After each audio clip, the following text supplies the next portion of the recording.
¿Qué tal, muchachos? Hoy vamos a hacer el capítulo 5 de nuestro podcast. Nos habíamos quedado en la parte de los amplificadores. Hay por ahí algunas sugerencias de temas que vamos a ampliar más adelante. Y hoy queremos hablar con respecto al tema de lo que es los parlantes, uno de los elementos clave de un sistema de música, siendo, creo yo, el elemento principal de la cadena.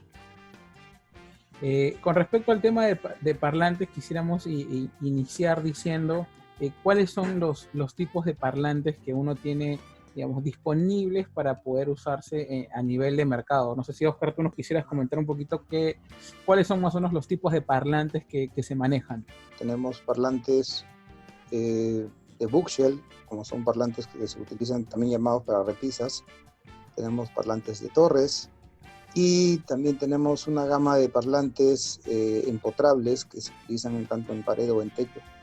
Exacto. Entonces, si iniciamos por los parlantes de tipo torre, son, digamos, parlantes que a la vista suelen ser unos parlantes de medianos a grandes. Por lo menos estamos hablando de las torres más chiquitas. Tienen unos 80, 85 centímetros, creo que los más pequeños, hasta bastante más para arriba. Suelen ser un poquito más invasivos, por decirlo así, pero creo que son los que mayor performance tienen con respecto a los demás parlantes, ¿no?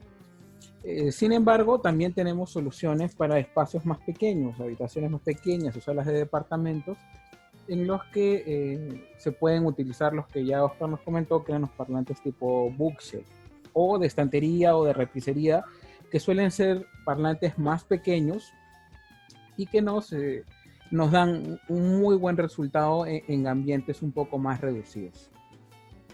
Además de eso, también se tiene, para los que no les gusta los parlantes muy visibles, los parlantes empotrables. Y estos parlantes empotrables suelen tener una calidad muy similar a la de los bookshelf, solamente que estos requieren, digamos, que sean, digamos, empotrados en la pared, y nos van a dar un buen resultado también a nivel, digamos, de estética y decoración, por lo mismo que no se ven, ¿no? Además de eso, hay otros tipos de parlantes, digamos, que nosotros no manejamos, pero que a nivel de comunidades audiófilas también mencionan, que son los electrostáticos, que se manejan en algunas otras marcas, ¿no? Que ya son parlantes bastante más grandes, que son planos, pero que también se han visto en el mercado, ¿no? ¿Cuáles serían, Javier, entonces los criterios, si discutamos entre todos, para que un audiófilo o un melómano escoja bookshelves o torres? Uno de los que ya has mencionado tú es el espacio disponible. Si yo tengo una sala en donde puedo tener el lujo del espacio, la recomendación que nosotros damos siempre trata de irte por unas torres. ¿Por qué? Porque las torres te van a dar la reproducción sobre un rango de frecuencias mayor a la que puede tener una de estantes. Si ya el espacio es realmente tu limitante mayor, o por ejemplo estás acondicionando música en tu estudio donde trabajas, no necesariamente quieres tener torres ahí. Para eso puedes utilizar los parlantes de estantería, e incluso pueden estar puestos sobre el mueble, dentro de un mueble, y en algunos casos por cuestiones estéticas sobre un pedestal. ¿Algún otro criterio que se esté faltando al momento de elegir entre uno u otro? Sí, hay que tener en cuenta el tema de potencia, ¿no? Las torres suelen ser más potentes que los parlantes de estantería, lo cual te conlleva con la idea, ¿no? De que si tienes un espacio más pequeño, puedes usar parlantes más pequeños con un resultado igual de bueno, ¿no? En la mayoría de los casos, el que quiere un sistema, digamos, completo, pero no tiene el chance de tener un espacio muy amplio, se suele complementar con un subwoofer pequeño también, para que esas frecuencias bajas, que es básicamente la principal diferencia que hay entre los bookshelves y los parlantes de tipo torre, se pueda compensar. ¿A qué me refiero con esto? En el caso de las torres, por lo mismo que tienen un volumen, la caja en la que están puestas los drivers o los parlantes, las bocinas, tienen un volumen de aire mayor a nivel interno. Entonces permite generar un sonido más completo en cobertura de frecuencias en las partes de los graves. En tanto que los bookshelves, al tener menos espacio, suelen tener algunas carencias ahí que se podrían ver complementadas con un subwoofer, ¿no?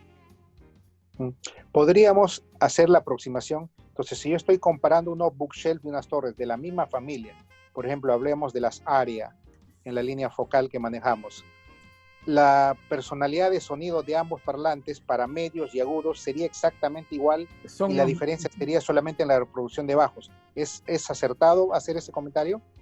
Sí, como te digo, incluso si tú miras la construcción de ambos parlantes, el tweeter es el mismo y el medio bajo es el mismo.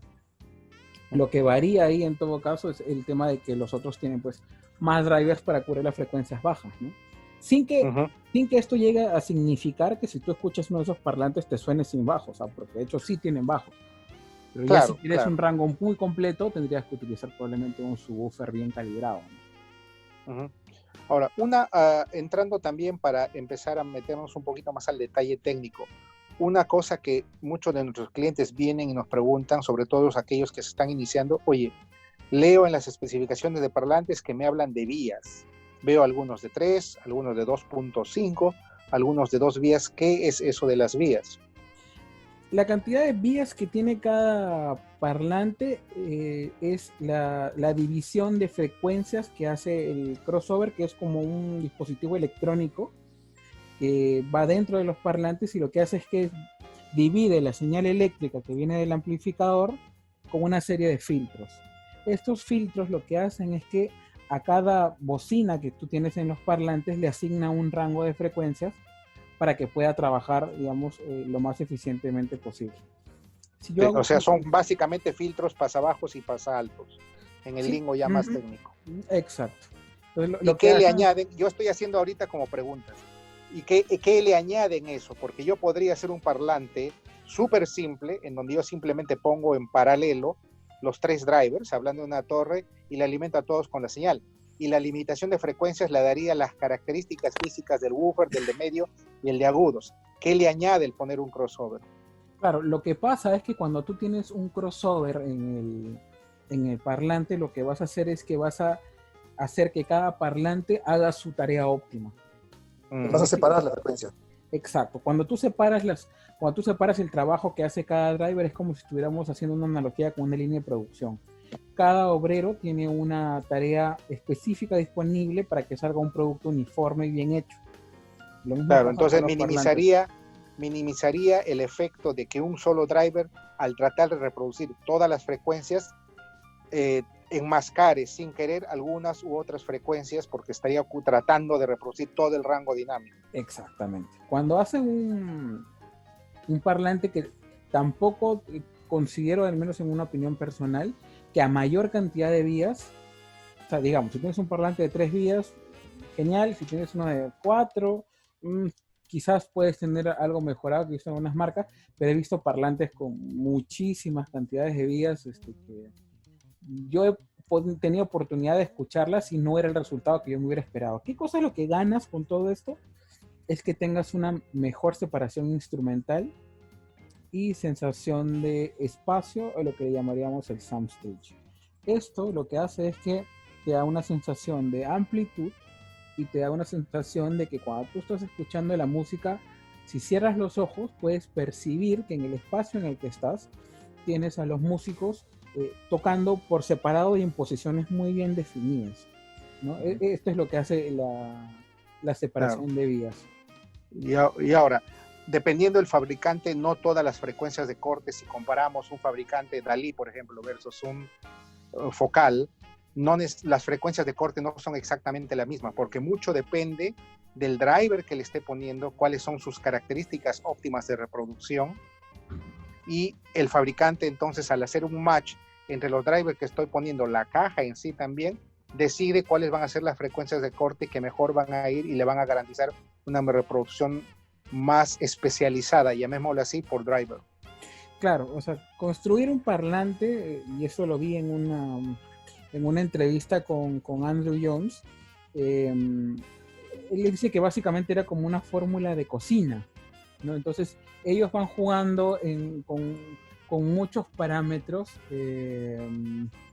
como son el material de los drivers que utilizan, el tipo de imanes que utilizan para las bobinas, el material que usan para los flotantes, todo tiene un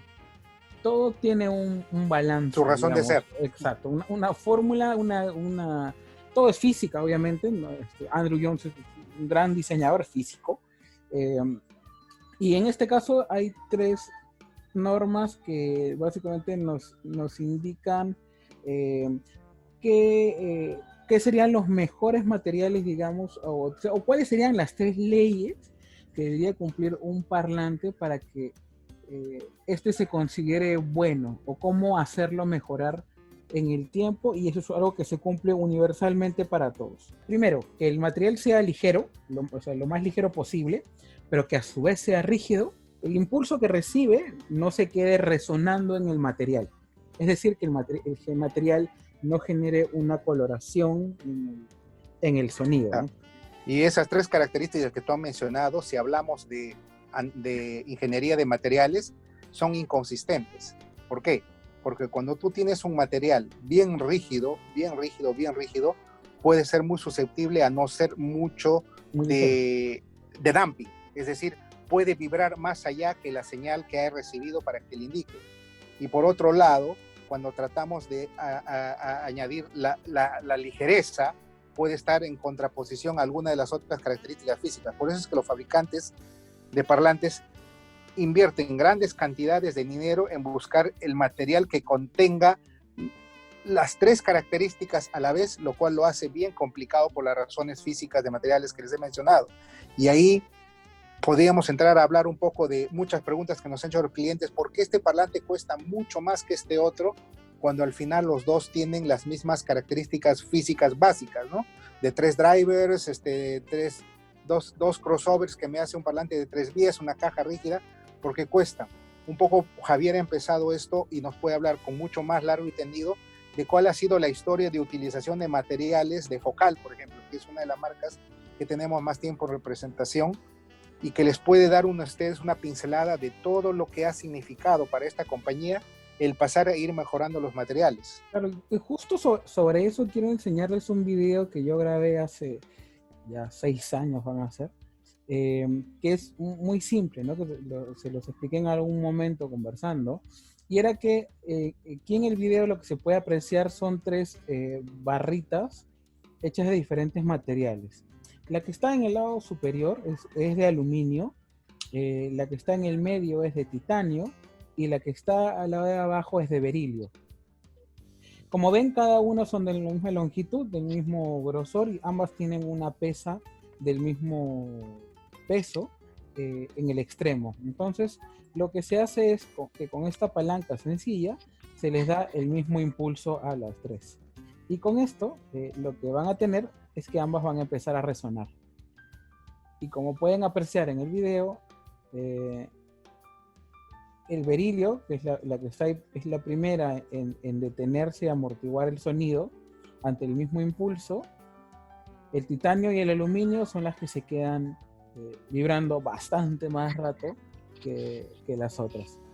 Y eso de ahí es justamente lo que comenta César, ¿no? Las marcas lo que hacen es invertir un montón de plata en investigación y desarrollo, y esto hace que los parlantes, pues con el tiempo, un parlante de calidad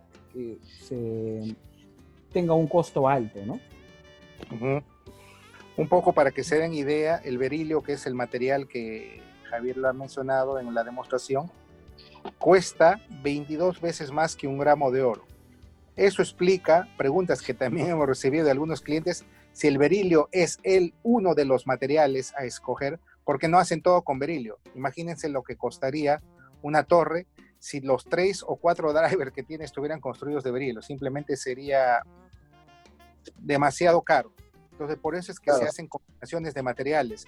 Y en cuanto a los materiales de los parlantes más grandes, Focal se ha pasado de la fabricación en los años 30 o 20, que se empezaron a hacer muchos más parlantes de cartón.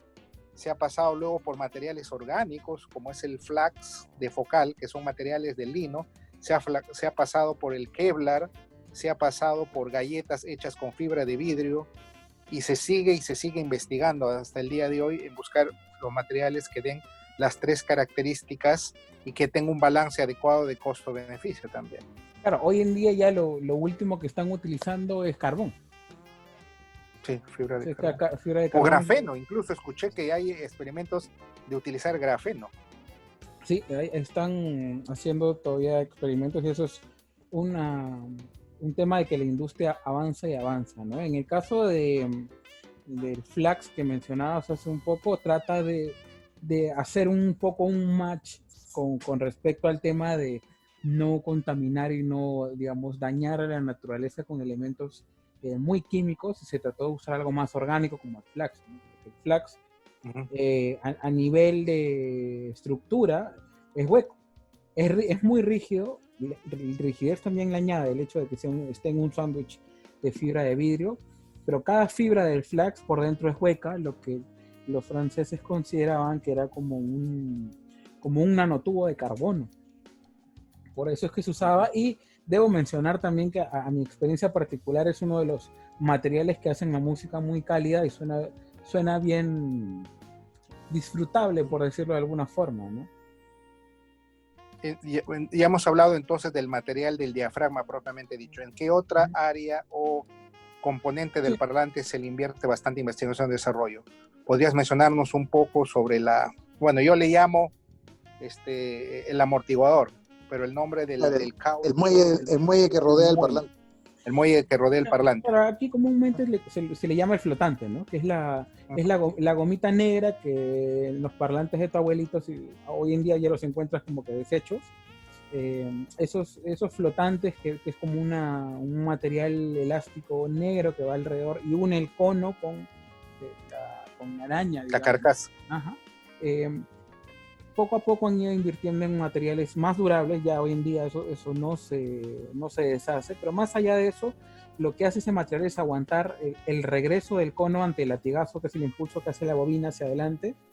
El retroceso del driver es lo que se ve amortiguado por ese flotante, y en algunos parlantes ya de gama media alta lo que están haciendo es que han incluido, al menos en focal, una pequeña venita, por decirlo así, que va en la mitad de ese tipo de flotante, y lo que hace es que amortigua de mejor manera el latigazo del cono, ¿no? Reduciendo los niveles de distorsión aún más, generando con eso mayor calidad de sonido.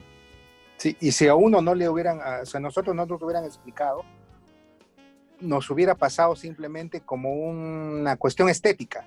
Porque si es una característica que así nomás uno no se fija cuando está buscando parlantes, de por qué tiene una pequeña o una o varias nervaduras el flotante, y sin embargo tenía una razón técnica de ingeniería el por qué tenían estas nervaduras, que Javier lo acaba de explicar.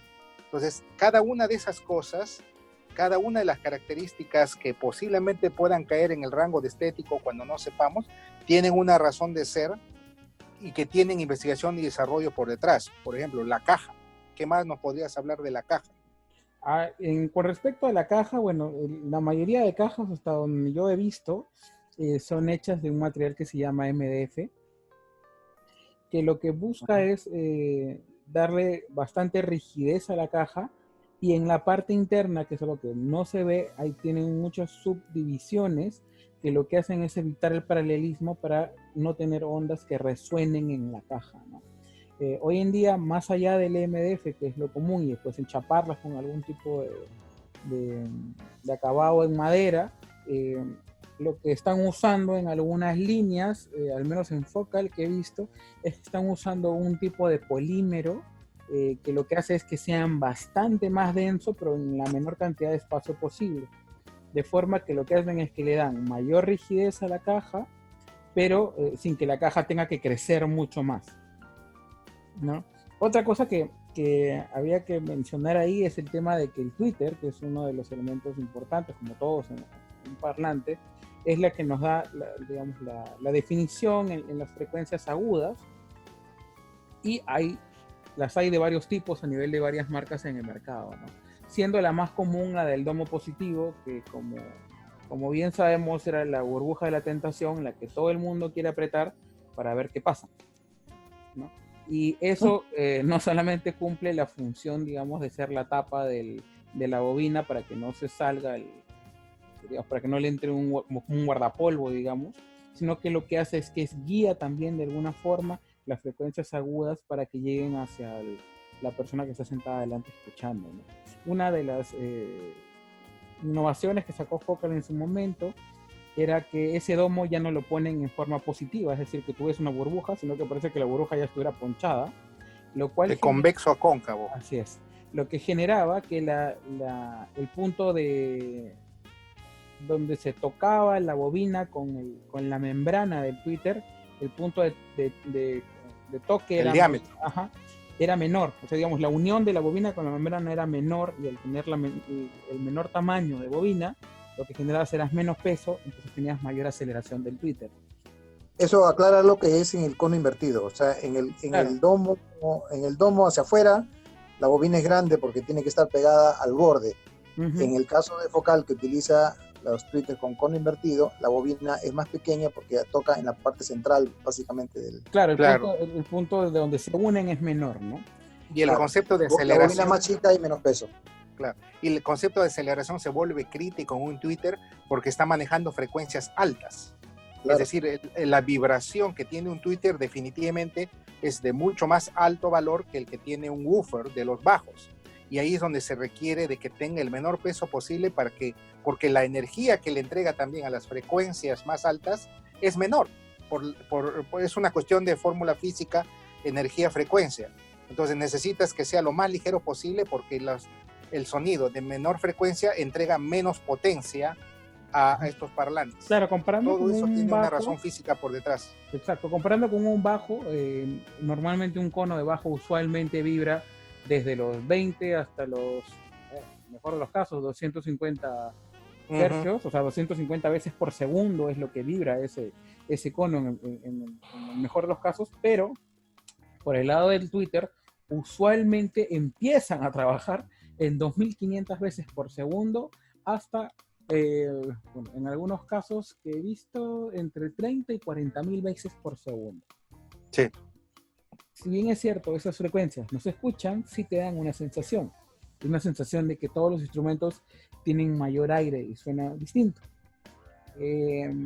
Más allá de que ya hemos hablado de las vías, de cada driver, qué cosa es lo que hace y qué define, hemos hablado un poquito del crossover, también es importante hablar de que toda esta unión de materiales controlados desde el crossover para ver cómo van a trabajar, nos genera un requerimiento de corriente para cada frecuencia. Y ese requerimiento de corriente que va a tener para cada frecuencia sería la resistencia que va a generar el parlante para que pueda trabajar cada cono. Esa resistencia se le conoce como el ohmiaje de parlante. Usualmente en nuestro mercado, la impedancia de cada parlante, de los más comunes, suelen ser entre 6 y 8 ohmios. Algunos otros como promedio nominal, ¿no? Como promedio nominal, exactamente. Justamente les voy a poner un gráfico donde se demuestra, digamos, que a cuánta frecuencia trabaja, qué ohmiaje es el que maneja, ¿no?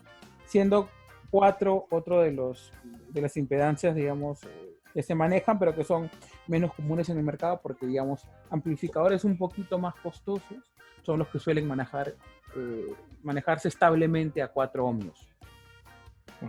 Una pregunta que también muy comúnmente hemos tenido con los clientes es ¿qué pasa si yo pongo un parlante de 6 ohmios a un amplificador que dice que los parlantes con los que debe trabajar son de 8 ohmios? La impedancia, entiéndanla como la resistencia al flujo de electrones de un determinado voltaje que le va a entregar el amplificador a un parlante. Cuando tenga menor impedancia, es decir, que tiene menos resistencia, la misma potencia de el mismo voltaje que un amplificador está entregando a los parlantes va a producir una mayor potencia porque encuentra menos resistencia. eso se traduce, esa mayor potencia a un mismo nivel de volumen, se traduce en un calor que ustedes lo van a sentir en su amplificador.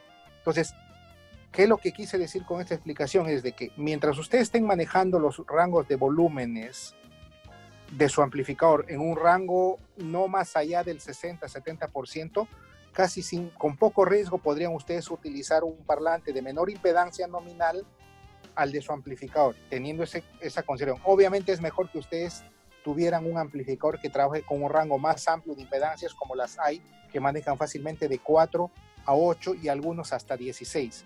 Pero esa es una de las preguntas que a cada rato nos hacen. ¿Puedo dañar mi amplificador si utilizo un parlante de 6 ohmios cuando las especificaciones me dicen la de 8? Con mucho cuidado, no. Obviamente hemos tenido casos de clientes que han venido y me han dicho, oye, el amplificador simplemente voló, simplemente porque lo estaba utilizando a un volumen muy alto y el equipo estaba esforzado más allá de sus capacidades nominales. Claro, en el capítulo anterior o el tras anterior, no sé si fue en el 3 o en el 4, recibí unas consultas en el YouTube donde me preguntaban si yo tengo un amplificador Yamaha, por decir, que tiene para conectar 2 pares de parlantes, ¿puedo conectarle un par de 8 y un par de 6? Lo que te va a mandar, si tú puedes conectar a un amplificador 4 parlantes, y qué impedancia son esos parlantes, es las especificaciones del amplificador. Y dependiendo de los modelos, pueden haber modelos que te soporten los 4 parlantes conectados a la vez y funcionando a la vez de 8 ohmios como mínimo, todos tienen que ser de 8 ohmios como mínimo, o en algunos casos podrían requerir que sean de 16 ohmios como mínimo. No, por supuesto que sí. Dependerá siempre de la especificación que da el fabricante al amplificador. Usualmente no, eso sí, por supuesto. Yamaha suele poner en su... Los fabricantes en general ponen sus especificaciones, cuáles son las, claro, con qué impedancias trabajan, está en el manual de usuario. Esa parte normalmente no la encuentras en la especificación. Si tú vas a las especificaciones, en las especificaciones normalmente los fabricantes te van a decir tanta potencia a 8 ohmios, tanta potencia a 6 ohmios, tanta potencia a 4 ohmios. Pero si tú vas al manual de usuario, en el manual de usuario normalmente en la parte donde dice, te da los pasos a seguir para la conexión de parlantes, siempre ponen una nota así resaltada, donde te dicen, si conectas en el modo A, porque normalmente estos amplificadores que tienen para 2 pares de parlantes tienen un modo A, un modo B o un modo A más B. Entonces te dicen, si es en modo A o modo B, o sea, uno de los dos, no los dos a la vez, puedes conectar parlantes de 4 a 16 ohmios. Si es el modo A más B, entonces tienes que conectar parlantes de 8 ohmios como mínimo. ¿Ya? Incluso en algunos modelos de amplificadores, ya dependerá del fabricante, requieren, la impedancia del amplificador no es automática, sino que requieren, por ejemplo, que tú entres a un menú del amplificador avanzado y cambies la impedancia. Normalmente vienen seteados para parlantes de 8 ohmios y tú tienes que cambiar la impedancia para un parlante de 6. Manualmente tienes que hacerlo. En algunos modelos es automático, ya dependerá. Por eso siempre es importantísimo que un cliente, sea que compre un amplificador, sea que compre un parlante, sea que compre un receiver o cualquier artefacto electrónico en realidad, lo primero que tiene que hacer es revisar detalladamente el manual de usuario. Así primero es. Primero para que le saque el mejor provecho a sus equipos, a la compra que está haciendo. Y segundo, para que le dé el uso adecuado, ¿no? Porque posiblemente no le vaya a estar dando el uso adecuado o el equipo no pueda estar sonando a su real capacidad o real plenitud si no ha hecho las configuraciones adecuadas. Imagínate que un amplificador necesito cambiar la impedancia manualmente para que trabaje con parlantes de 6 ohmios, se supone que va a entregar un poco más de energía, y yo no lo hice y le estoy poniendo un parlante de 6 ohmios. Para el amplificador nos está trabajando como si fuera un parlante de 8. ¿No? Entonces, eso es por eso que es importante revisar el manual de usuario siempre, y como siempre le decimos a los clientes, no lo leas una vez, léelo 2, léelo 3 veces, porque la idea es que le saques el mayor provecho y lo uses de manera adecuada, ¿no? Para que el equipo te dure, para que tengas la calidad de sonido que te esperas, etcétera, ¿no? Solamente hay un pequeño tema que quería que lo expliques tú, César, que manejas también estos temas. de física, Ujú. hay un parámetro que no habíamos visto y es, ok, yo voy a escoger un parlante, pero este parlante que voy a escoger, ¿cómo manejo más o menos si es que el parlante requiere un amplificador, por decir, que entregue más energía, no lo de potencia, sino más energía o no, en el sentido de que hay parlantes que son de baja sensibilidad y hay parlantes que son de alta sensibilidad. Ok, en parlantes la sensibilidad entiendan por la eficiencia del parlante. ¿A qué me refiero con eficiencia? Que ante la entrega de una misma voltaje corriente que se traduce en una potencia, me produce mayor o menor presión sonora. Entonces, normalmente la sensibilidad de un parlante se mide con parámetros muy específicos, una frecuencia con un volumen perfectamente calibrado y se pone un micrófono o un decibelímetro a una distancia específica. Eso es lo que da la eficiencia. ¿De qué depende la eficiencia o sensibilidad de un parlante? De la construcción de los conductores internos, de los crossovers que hayan puesto, de las características de las bobinas, el calibre del alambre que han hecho en cada una de las bobinas y de los magnetos que tenga cada uno de los drivers en un parlante. Normalmente, y ya antes había mucha gente que creía que a mayor sensibilidad el parlante era mejor o de mayor calidad. No necesariamente. Nosotros representamos marcas que su sensibilidad nominal anda por encima de los 90, 91, que es el caso de Focal. Sin embargo, tenemos otros fabricantes que manejan sensibilidades menores y eso no le resta ni le quita nada a la calidad.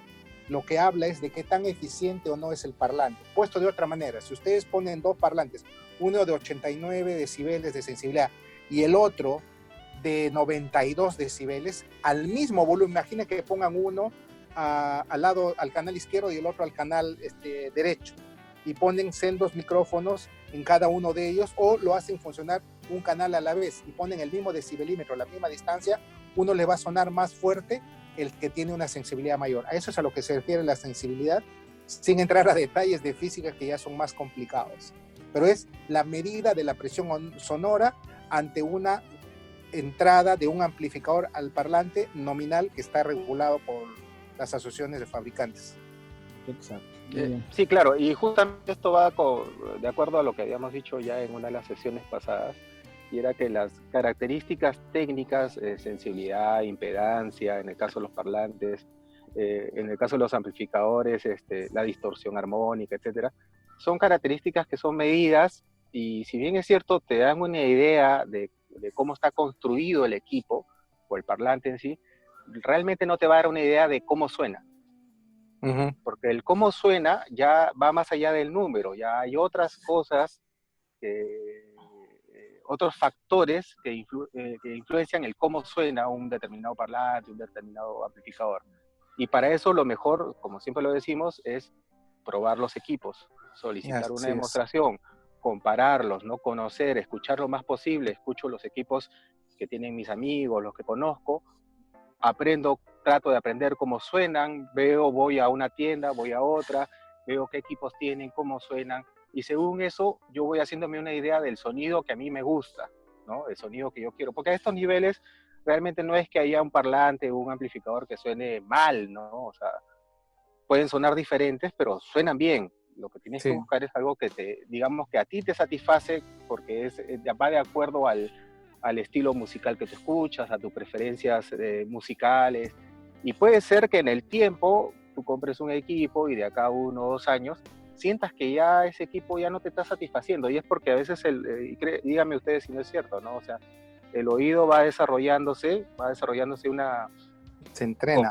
Se entrena, exactamente esa es la palabra, se va entrenando, y ya tú buscas un sonido mejor, ¿no? Y comienzas a apreciar diferencias que antes quizás no las apreciabas, ¿no?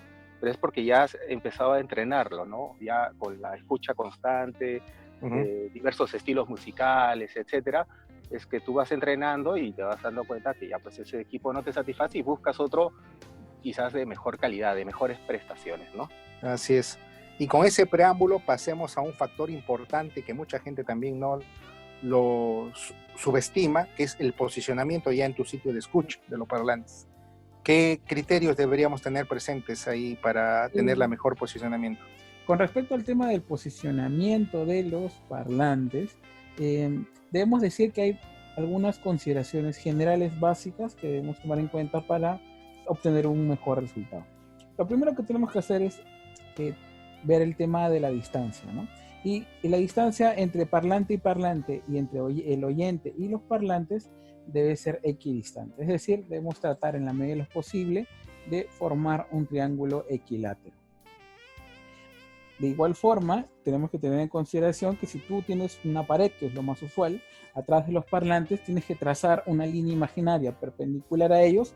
Es decir, el parlante que está delante tuyo, uno no puede estar un poquito más adelante que el otro, porque aquí sí cada ángulo importa.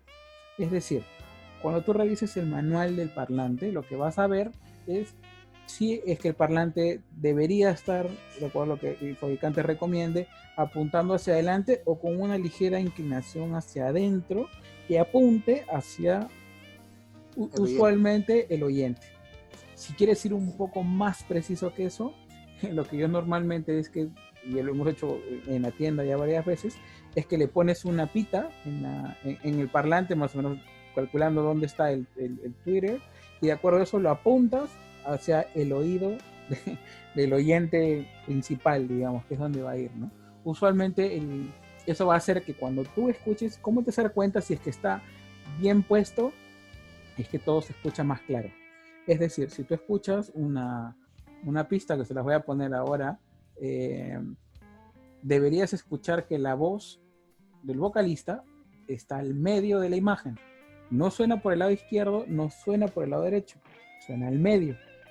Y eso quiere decir, y mientras mejor lo ajustes, obviamente cada parlante tiene sus limitaciones, vas a ver que la voz se hace más inteligible y podrías imaginar de alguna forma que está ahí al medio la boca del vocalista que está cantándote directamente. O sea, no se siente de alguna forma difusa, se siente bien localizada y precisa. Luego de eso ya vamos a ver, digamos, qué tweaks o qué ajustes podemos hacer para que como mejorar la acústica de nuestras salas, porque obviamente cada sala va a resonar, porque sí, efectivamente resuena con el sonido de nuestra música, y cómo podemos mejorarlo, ¿no? Usualmente... mencionaste una cosa interesante también. También tiene que haber una separación entre la pared de atrás y el parlante, sobre todo aquellos que tienen el desfogue de aire hacia atrás. ¿Qué más podrías añadir ahí? Con respecto a la separación del parlante y la pared, podríamos decir que en parlantes pequeños o en bookshelves podríamos hacer que el parlante esté más pegado a la pared, digamos unos 30, 20 centímetros máximo. Tampoco es que se peguen, pero para que nos refuerce de alguna forma un poquito los bajos y pueda tener un rango más completo. En el caso de parlantes más grandes, sí debemos tratar de alejarlos de las paredes, porque ¿qué cosa es lo que pasa? Que la onda que sale de los parlantes en frecuencias graves suele ser omnidireccional, es decir, es como un círculo que va emanando, como cuando cae una gota de agua, ¿no? Una gota de agua y tú ves que se va propagando.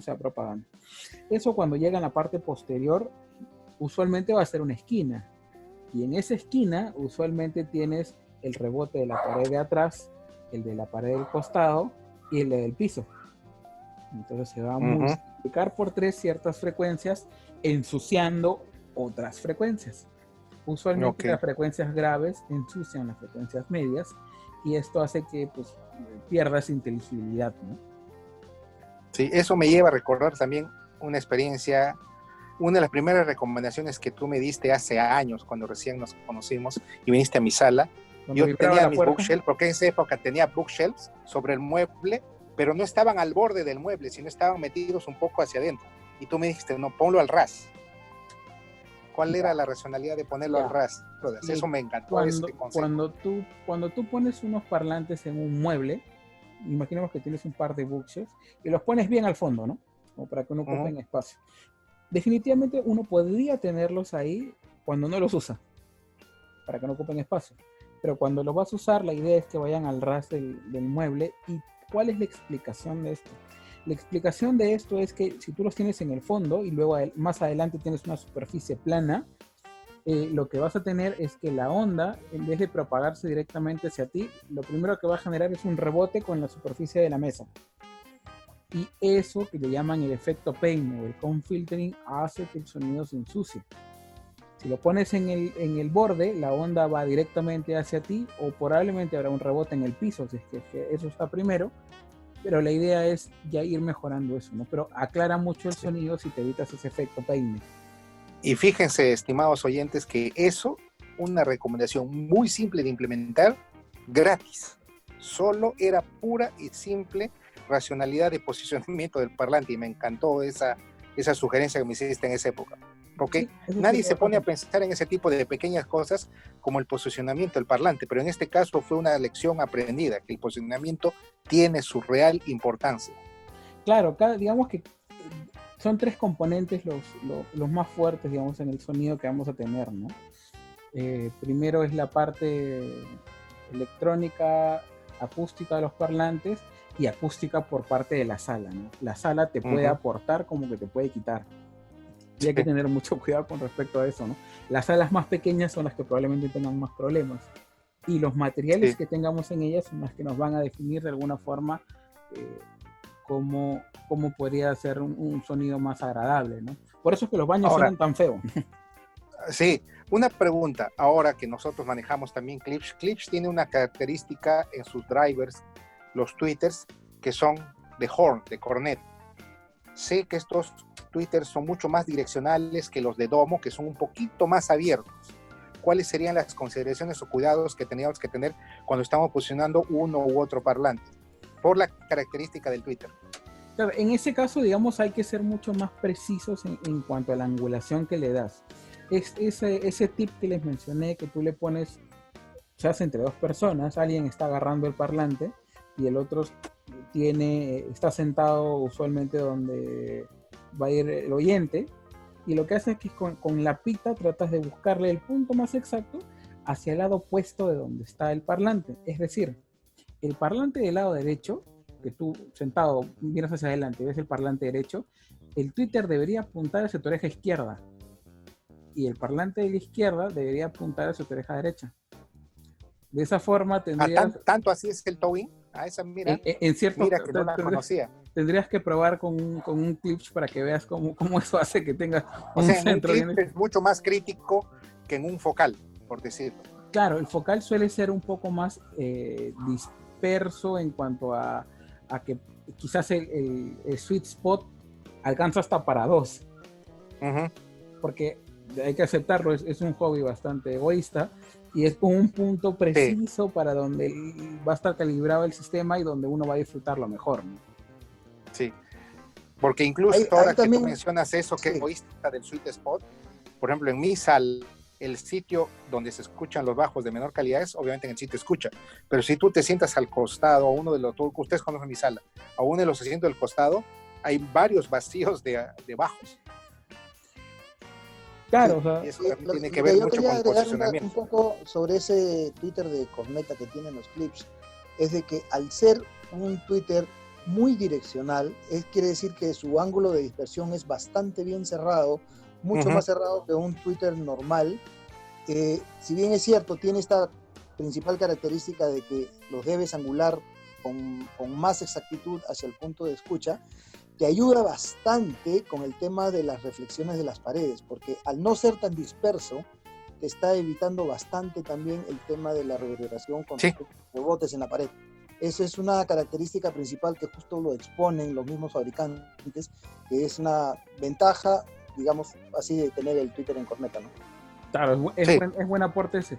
De hecho, en el siguiente capítulo, ya para ir cerrando, vamos a ver la parte de un poco de accesorios, un poco de acústica ya propiamente dicha, para ver cómo podemos mejorar nuestras salas sin invertirle mucho dinero, ¿no? Sí, sí. Hay muchas cosas que con un poco de conocimiento del tema pueden salir de gratis, como lo es el posicionamiento, y la parte de acondicionamiento acústico también, y Oscar lo ha experimentado recientemente, demasiado tampoco es muy bueno. Pero eso ya lo hablaremos largo y tendido cuando nos toque la sesión de acondicionamiento en un futuro. Exacto. Bien, ¿alguna pregunta o alguna idea más para ya ir cerrando lo de hoy? No, por ahora. No. De mi parte no. Ya, perfecto. Entonces nos veríamos en la siguiente. Hasta la siguiente. Listo. Listo, nos vemos.